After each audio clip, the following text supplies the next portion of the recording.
sometimes with my schedule, I don't see every game, but I've seen most of their games this year, Hawk, and I'm pretty high on them.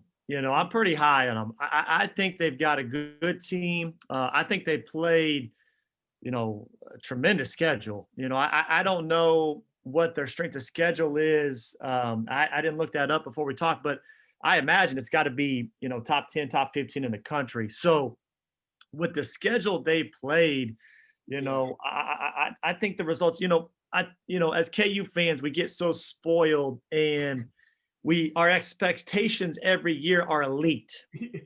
They're elite, and you're expecting to get that one seed and win the Big 12, and that could still be the case with this team. I think right now this is a very good team. I don't know that they're elite yet. Can they get there? I really think, and this is my faith in Coach Self more than anything, but I think he'll navigate it. I think they're going to keep getting better.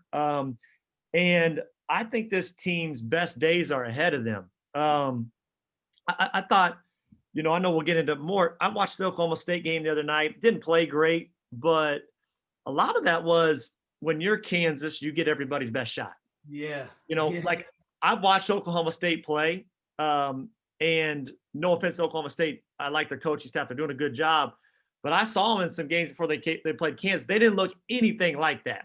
And then all of a sudden, KU comes to town, and it's the biggest game of the year, one of the biggest games of the year for them. And so, that's the reality at KU. You're going to get everybody's best shot. That coupled with we don't have 16-3 in Allen Fieldhouse this year. Yeah. We don't have that advantage this year. It's going to be, it's always challenging. It's going to be a little more challenging from that aspect. But Jeff, I like this team, man. I think they're going to keep getting better.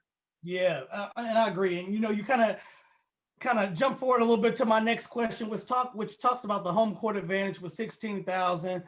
You just mentioned it's challenging. Not having that. So do you think there is a legit home court advantage not having the 16,003? Yeah, you were more athletic than I was, Jeff, but I could jump pretty high in those pregame warmups in the field house, man. My vertical was probably at least 2 or 3 inches higher, during warmups in the field house, and that's real. Like that energy that crowd gives you, not just in warmups, but to give you confidence during runs in a game, to kind of give you some encouragement, maybe when the game's not going so well. I mean, that fan support that we have at Kansas is second to none. So, the reality is you're not going to have that as much this year. And, coach, nobody's going to make excuses about that, but it will make it, I think, it easier for teams to come into the field house to potentially get wins. That is what it is. I think that you got to understand that going into it. Everybody's in the same boat. Pretty much everybody's kind of got the same fan restrictions that we've got. I know the guys won't make a excuse about that, but it is the reality that I think KU fans have to understand this year that that home court advantage isn't quite what it normally is. Yeah, and because of that, do you feel? And this is probably something that you're dealing with your current team at Washburn, because you don't have the same type of crowd, whether you're on away or home game.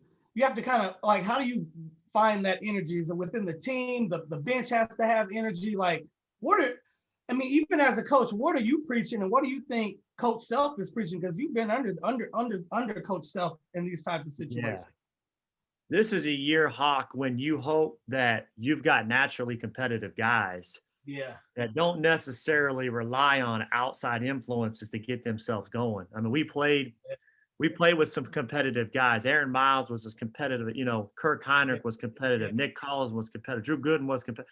We played with some guys that it didn't matter to those guys. They were competitive every day. And I'm not saying that's not the case with this Jayhawk team. I don't know them probably as well as you do, and certainly Coach does.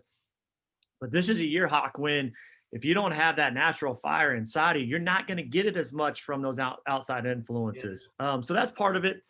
We've told our teams, Jeff, that we feel like our bench can create a lot of the energy in the gym. You kind of saw it in the NBA bubble this summer. I thought that was pretty cool because you could hear so much of what was going on. The benches have become more animated than they normally would because there's no other crowd to feed off of. And I think whether you're at home, and we talk to our guys, our bench can create a home environment on the road just by being energetic. Yeah. So we try to emphasize that with our team here at Washburn. I know, KU guys that they've always support each other, and it looks like the bench is into the games. But I think that can help. At the end of the day, though, man, like the players got to go compete. And again, I think for the most part, those guys have. The Texas game was obviously ugly, but other than that, man, these guys, and I know that they didn't play great at Oklahoma State, but I feel like this is a pretty tight and competitive group that, again, I think over the course of the season, the grind of the season, they'll stick together and they're going to keep getting